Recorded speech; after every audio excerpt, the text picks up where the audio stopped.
Halo guys, selamat datang kembali di Spill the Movie dalam pembahasan Battle Through the Heavens versi novel. Terima kasih untuk kalian yang selalu support kita, semoga sehat selalu dan dinaungi kebahagiaan.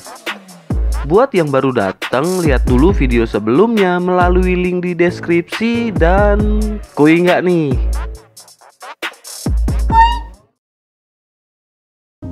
Masih dengan penyegelan Fallen Heart Flame yang berhasil ditekan oleh para tetua, tak lama muncul Han Feng, sang kaisar obat, bersama sekutunya menghampiri mereka. Tetua Suqian terkejut menyadari ada beberapa orang yang datang dan menoleh. Setelah memperhatikan, ia pun berkata bahwa itu sepertinya kaisar obat Han Feng, bukan? Han Feng tersenyum dan dengan rendah hati menyapa Tetua Suqian. Xiaoyan yang berada agak jauh pun untuk pertama kali melihat Han Feng, sang kaisar obat. Di sisi lain, Tetua Hugan menanyakan perihal kedatangan Han Feng ke Akademi Jianan yang tanpa diundang. Han Feng langsung mengutarakan bahwa api surgawi adalah objek misterius alami yang sulit ditemukan. Sebagai seorang alkemis, nyala api adalah sesuatu yang membentuk keyakinan dalam hatinya. Oleh karena itu, ia meminta agar para tetua mau melepaskan api surgawi Fallen Heart Flame dari kurungannya. Menanggapi hal itu, Tetua Hugan seketika tahu maksud dari Han Feng yang ingin memiliki Fallen Heart Flame. Kemudian Tetua Suqian yang sepemikiran dengan Hugan pun berkata bahwa ia tahu Han Feng ingin memiliki Fallen Heart Flame. Suqian melihat orang-orang di belakang Han Feng dan seketika kepalan tangannya mengeras. Ia lanjut berkata bahwa Han Feng memang layak disebut kaisar obat karena mampu mengumpulkan ketua dari beberapa sekte untuk datang membantu. Han Feng tersenyum lalu berkata karena tetua sudah tahu niatnya, maka ia tak perlu repot untuk menjelaskan. Ia berkata jika tetua mau melepaskan api surgawi, maka Han Feng akan memenuhi apa yang tetua inginkan sebagai bahan pertukaran. Menanggapi hal itu, Suqian melambaikan tangannya dan berkata bahwa ia tahu Han Feng tipe orang yang seperti apa. Jika saja guru Han Feng, Yao Zunzi, yang mengatakan hal tersebut, mungkin Suqian akan mempertimbangkannya. Ia lanjut menambahkan agar Han Feng terus berlatih untuk beberapa dekade baru menawarkan pertukaran. Merasa tak ada hasil, Han Feng pun berkata karena tetua tidak mau melepaskannya, maka Han Feng sendiri yang akan menariknya. Bersamaan dengan itu, nyala api biru gelap memancar keluar tubuh Han Feng dan suhu seketika naik. Semua tetua terkejut, begitu pula dengan Xiaoyan yang menyaksikan dari kejauhan. Xiaoyan merasa cincin hitamnya saat ini memancarkan suhu yang sangat panas. "Guru!" teriak Xiaoyan yang khawatir dengan kondisi spiritual Yao Lao. Setelah agak lama, Yao Lao pun mengeluarkan suara dan berkata bahwa ia baik-baik saja. Ia hanya tak menyangka bahwa pengkhianat itu benar-benar memiliki keberuntungan menemukan api surgawi. Xiaoyan pun mengelus cincin dan berkata agar Yao Lao tenang dan menyerahkan masalah si pengkhianat kepadanya. Yao Lao berkata bahwa belum saatnya Xiaoyan berhadapan dengan Han Feng, mengingat jam terbang Han Feng masih lebih banyak dibanding Xiaoyan. Selain itu, ia juga memiliki api surgawi yang pasti akan merepotkan jika melawannya. Xiaoyan pun mengangguk, kemudian ia teringat bahwa seseorang alkemis hanya dapat menggunakan satu api surgawi. Kemudian ia menanyakan kepada Yao Lao mengapa Han Feng masih ingin mendapatkan api surgawi.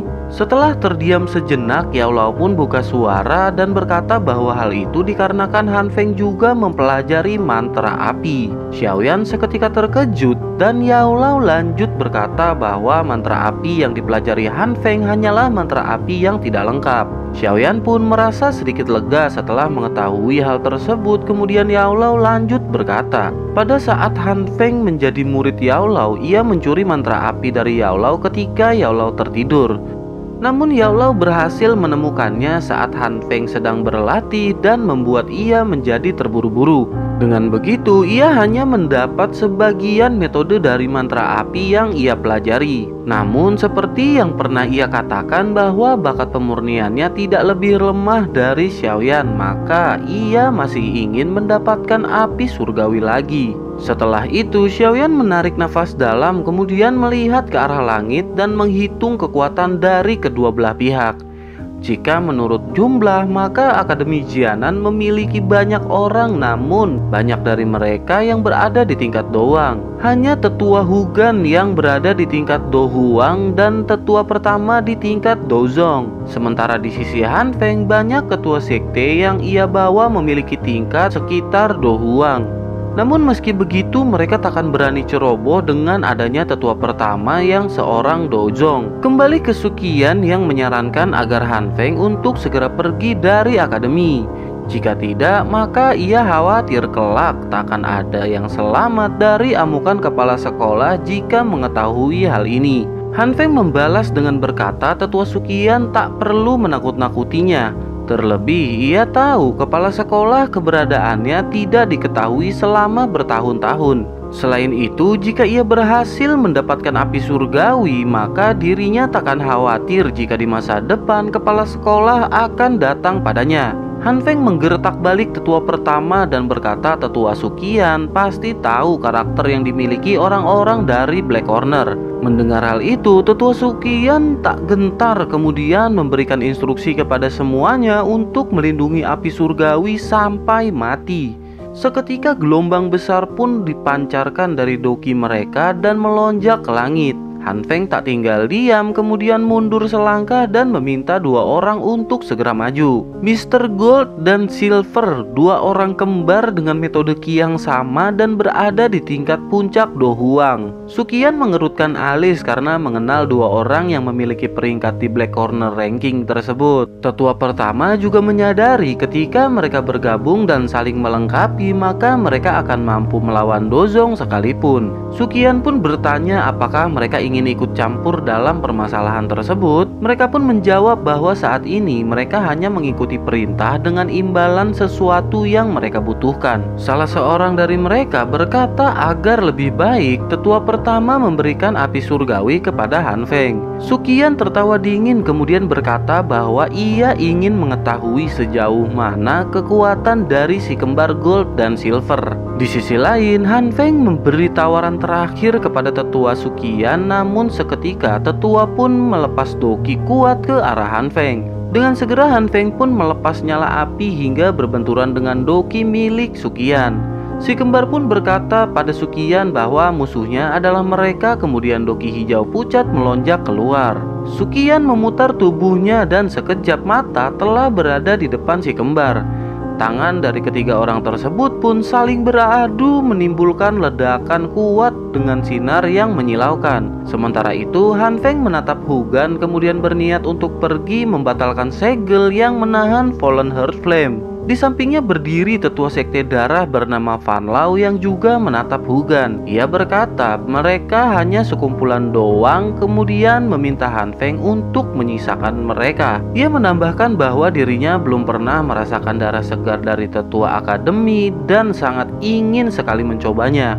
Semenjak kematian putranya, Fan Lao semakin temperamen, terlebih ia belum menemukan siapakah yang telah membunuh putranya. Setelah itu sayap doki pun muncul di punggung Han Feng dan langsung menuju ke sebelah menara pelatihan. Hugan segera memerintahkan semua tetua untuk menghentikan pergerakan Han Feng. Sekitar 30 orang melesat untuk menghadang Han Feng, namun tanpa terduga mereka malah dihalangi belasan orang dari Black Corner. Han Feng pun leluasa kemudian tertawa setelah melihat beberapa ahli Black Corner ranking telah datang untuk membantu. Ia pun lanjut meluncur menuju ke menara pelatihan.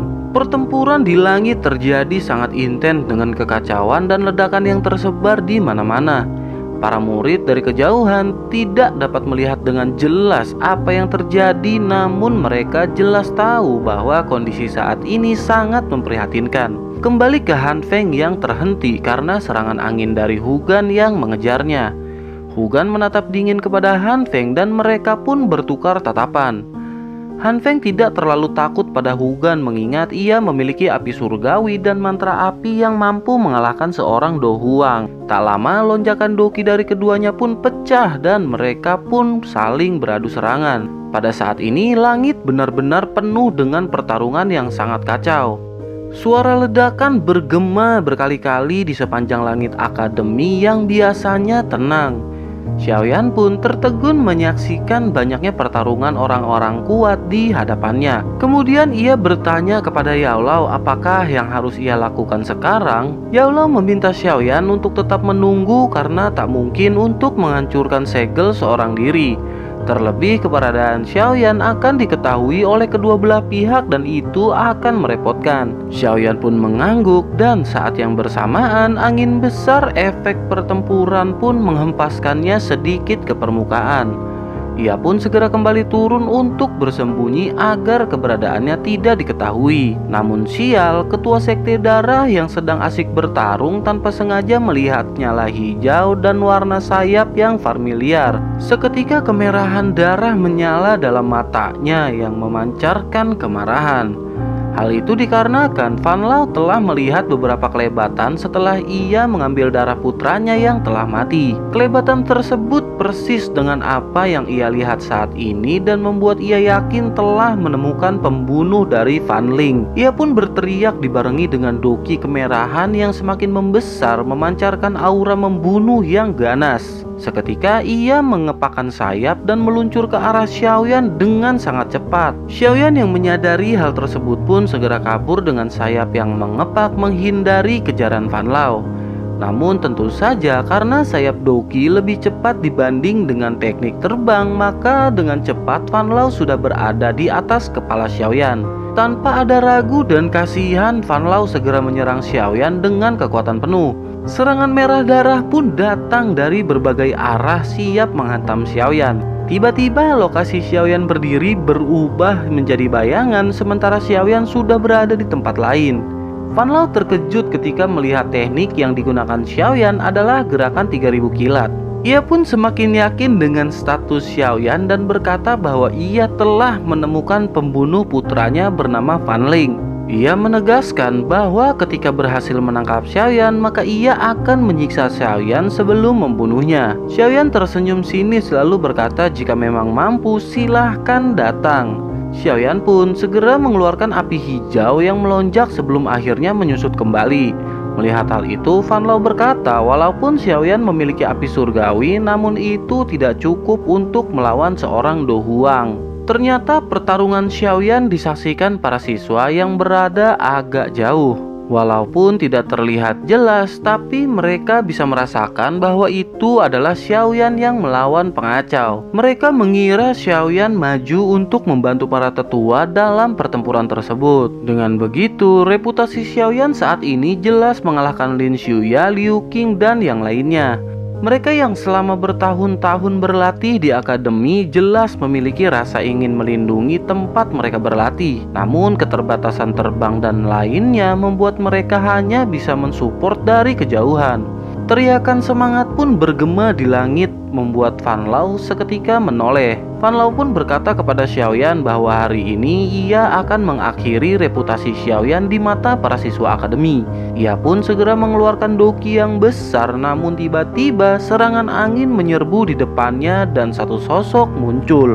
Ziyan naik ke langit dan berada di samping Xiaoyan, kemudian menunjuk Van Lau sambil berkata jika Xiaoyan mati maka siapakah orang yang akan memurnikan obat untuknya. Van Lau terkejut melihat tubuh mungil dan wajah unyu si gadis yang berani ikut campur. Namun saat ini ia tak punya waktu untuk berbasa-basi dan bersiap melakukan serangan hingga tiba-tiba dua sosok kembali muncul. Tanpa terduga Lin Xiuya dan Liu Qing saat ini memiliki sayap doki samar berada di punggung mereka. Kemudian Liu Qing berkata bahwa bencana akademi ini bukan milik Xiaoyan sendiri. Lin Xiuya menambahkan bahwa yang dikatakan Liu Qing memang benar dan mereka akan menahan Van Lau untuk sementara waktu. Xiaoyan tertegun kemudian tanpa berdaya meminta waktu selama 3 menit. Mereka pun mengangguk. Kemudian di sisi berseberangan Van Lau meledek mereka yang hanya 3 doang bermimpi mengalahkan Do Huang. Ziyan segera membalas bahwa Van Lau terlalu banyak omong kosong, kemudian ia pun menyerang. Lin Xiuya dan Liu Qing pun turut serta setelah Ziyan melesat ke arah Van Lau. Tak berlama-lama Van Lau pun menyerang dengan Doki yang terbagi menjadi 3 dan berubah bentuk menjadi ular berdarah. Seketika Xian menjadi serius, kemudian dengan kepalan tangannya ia berhasil menghancurkan satu ular. Xian pun memutar tubuh segera menghampiri Liu Qing dan Lin Xiuya yang masih terus menghindar dari ular berdarah. Kemudian dengan jentikan jarinya segera gelombang angin melesat menghancurkan 2 ular darah yang tersisa. Setelah itu Xian pun dengan hentakan kakinya segera menyusul menyerang Van Lau secepat kilat. Van Lau terkejut ketika melihat Xian dapat menghancurkan serangan tadi hanya dengan tangan kosong. Ia menyadari sepertinya kekuatan Xian ini tidak bisa diremehkan, kemudian ia membentuk penghalang melingkar. Ledakan terjadi ketika tendangan Xian menghantam tameng yang dibuat Van Lau dengan kuat. Setelah berhasil ditahan, Xian kembali melayangkan serangan dan Van Lau seketika membentuk armor Doki darah untuk bertahan. Van Lau tak menduga seorang gadis kecil di tingkat doang mampu memiliki kekuatan yang tak biasa. Ia pun terus dihujani serangan hingga armornya benar-benar retak. Sesaat armor akan benar-benar hancur, Xian tersentak saat mendengar Van Lau mengeluarkan jurus tangan iblis darah. Ia pun segera mundur menjauh mengantisipasi lonjakan energi dari Van Lau. Di sisi lain, Liu Qing segera berteriak mengeluarkan jurus Great Splitting Mountain untuk menandingi jurus Van Lau.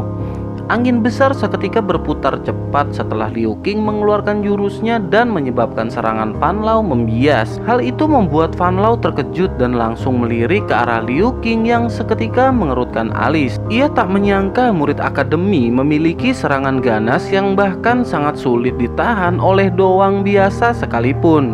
Di sisi lain, Lin Xiuya tak mau kalah dengan mengeluarkan teknik serangan pedang hijau terendam. Pedang dengan cahaya hijau secepat kilat mengarah ke kelapa Van Lau yang langsung mengeluarkan cairan darah.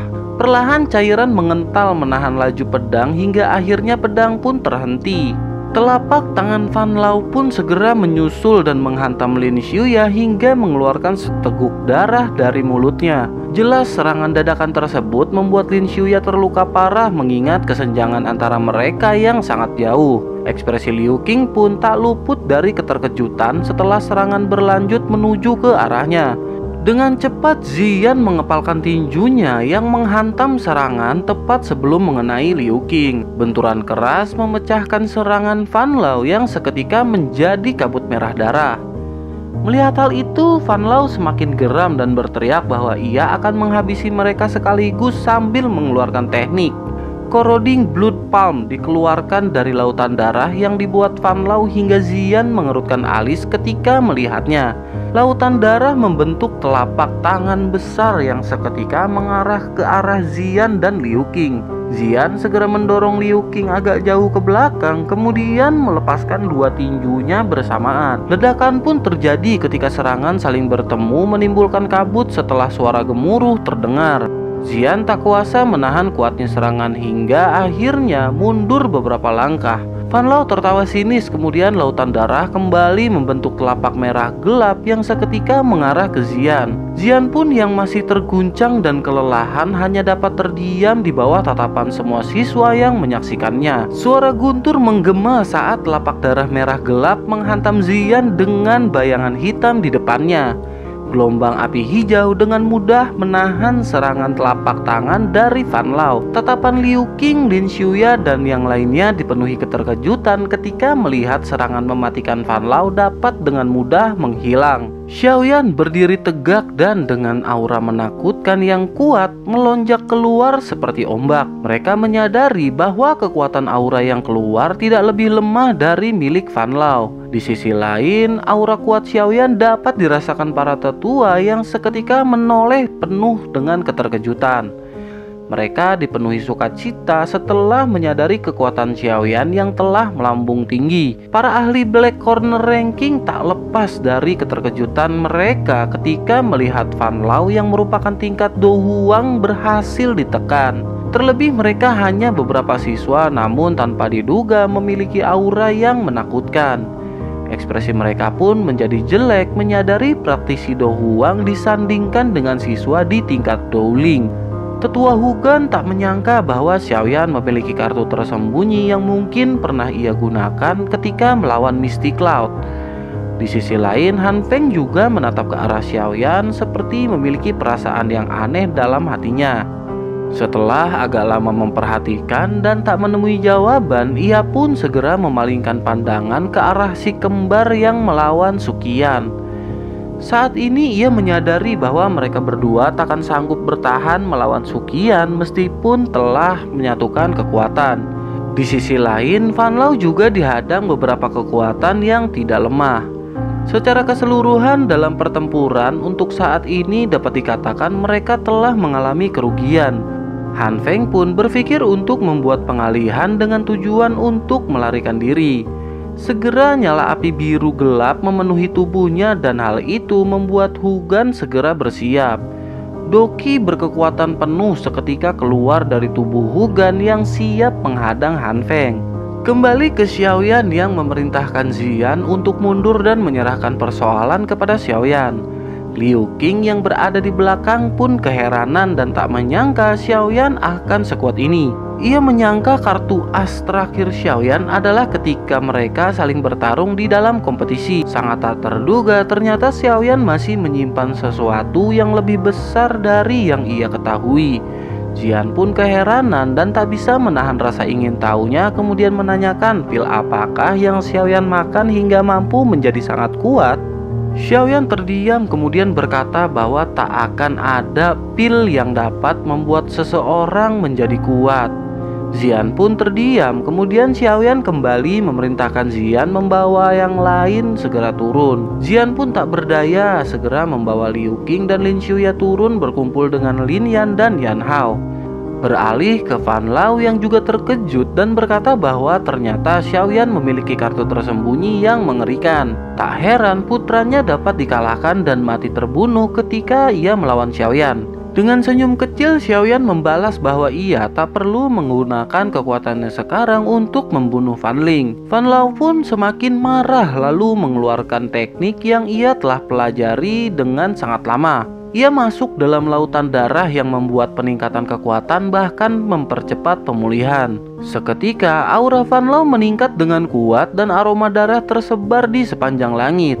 Xiaoyan tersenyum dan berkata bahwa hal tersebut sia-sia sambil menjentikan jarinya dan seketika nyala api hijau berkeliling di langit. Aroma darah pun dengan cepat menghilang sebelum akhirnya api ditarik kembali. Ia lanjut menunjuk ke arah lautan darah dan tak lama dengan cepat api berkobar membuat lautan darah menguap. Suhu yang sangat tinggi menyebar di langit dan membuat semua orang terkejut. Begitu pula dengan Han Feng yang tatapannya langsung mengarah ke Xiaoyan.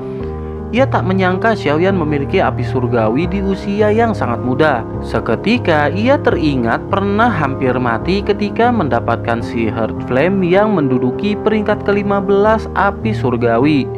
Keberuntunganlah yang benar-benar membuat ia berhasil mendapatkan api surgawi tersebut. Terlebih menelan dan menyempurnakan api surgawi yang juga menyebabkan ia sangat menderita. Selain itu, mantra api yang tak lengkap juga membuat api surgawi tidak sepenuhnya ditekan dan kadang memberontak. Ia tak menduga akan melihat dua api surgawi dalam waktu yang bersamaan. Ia semakin semangat dan berniat merebut kedua api surgawi tersebut. Namun melihat Xiaoyan yang dapat menggunakan api surgawi sesuai dengan keinginannya pasti akan sangatlah sulit. Hanya ada dua cara, yakni cara paksa atau melalui warisan. Dijelaskan bahwa cara paksa ialah dengan merebut api surgawi dalam tubuh seseorang dengan paksaan. Setelah berhasil direbut, maka perlahan tubuh orang yang ditinggalkan api surgawi akan mati. Cara kedua adalah warisan, seperti halnya perubahan misterius api surgawi. Diturunkan orang terkuat dari generasi ke generasi untuk menjaga klan. Setelah diturunkan, maka pemegang terdahulu akan kehilangan lebih dari 50% kekuatannya. Selain itu, Han Feng juga pernah menggunakan metode pertama, yakni berusaha merebut api surgawi dari Yao Lao namun tak berhasil karena kewaspadaan dari Yao Lao.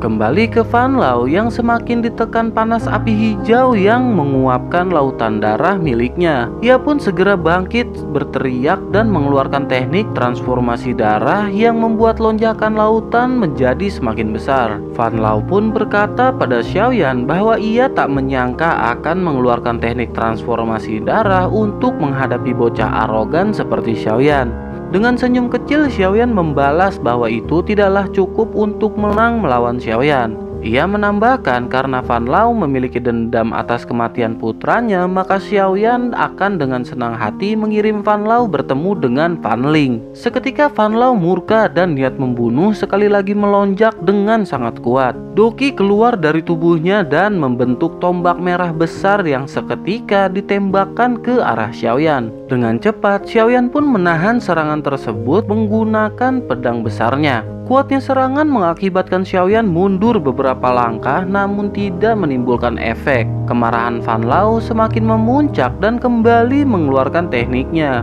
Xiaoyan dengan cepat mengarah ke Van Lau yang juga melemparkan tombak ke arah Xiaoyan. Tinju dan tombak beradu menimbulkan guncangan hingga tangan Xiaoyan pun bergetar. Api hijau meninggalkan tangannya dan membentuk bola api hijau yang melesat menuju ke Van Lau. Ledakan pun terjadi, namun Xiaoyan menyadari bahwa serangan barusan sepertinya takkan mampu untuk menjatuhkan Van Lau. Benar saja, ia masih berdiri dengan amarah yang semakin kuat kemudian mengeluarkan kekuatan yang semakin membesar. Xiaoyan mulai menjadi semakin serius karena merasa serangan yang akan dikeluarkan sepertinya sangat kuat. Doqi kuat pun meresap masuk ke dalam tombak dan Van Lau siap untuk menyerang. Pencipta bodhisatwa darah agung dikeluarkan Van Lau hingga membuat semua ahli Black Corner ranking terkejut. Ditekan hingga sampai ke titik ini oleh seorang pemuda yang belum genap 20 tahun membuat Van Lau pun seperti kehilangan akal.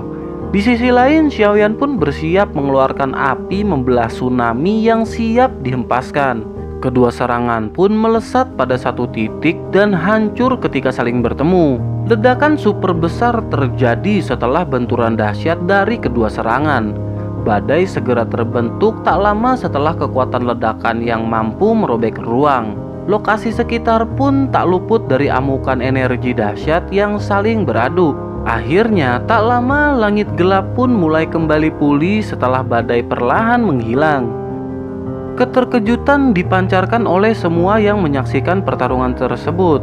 Xiaoyan masih mampu berdiri sementara Van Lau terlihat agak lusuh dengan tatapan heran. Saat ini ia menyadari lonjakan tiba-tiba Xiaoyan benar-benar kuat dan mengerikan. Terlintas dalam pikirannya untuk melarikan diri dari pertarungan. Ia pun berbalik sebelum akhirnya suara guntur terdengar dan Xiaoyan tiba-tiba berada tepat di depan Van Lau. Dengan segera Van Lau melemparkan paku tajam ke tenggorokan Xiaoyan yang terlihat dingin. Xiaoyan tidak mundur dan malah maju menghadapi serangan Van Lau hingga akhirnya seteguk darah keluar dari mulut Van Lau ketika tinju Xiaoyan mendarat di dadanya. Ia pun mundur beberapa langkah dan Xiaoyan tidak membuang waktu untuk kembali menyerang. Saat ini Van Lau berusaha terus menghindar dari serangan Xiaoyan dengan sangat menyedihkan. Pemandangan itu pun disaksikan para siswa yang terkejut karena Xiaoyan mampu menekan praktisi Do Huang hingga tak berdaya. Di sisi lain pertempuran juga tak hanya para tetua yang kelelahan dan terluka, namun ahli dari Black Corner ranking juga mengalami hal yang sama. Beralih ke menara yang tak diperhatikan, di mana si Piton juga ikut menyaksikan pertempuran yang terjadi. Selain itu, tanpa disadari segel semakin tipis seiring dengan pertempuran yang terjadi. Tatapan Piton khusus menatap dua orang yang memiliki api surgawi dan dengan kecerdasan seperti manusia, rupanya ia juga tertarik untuk mendapatkan api surgawi lain.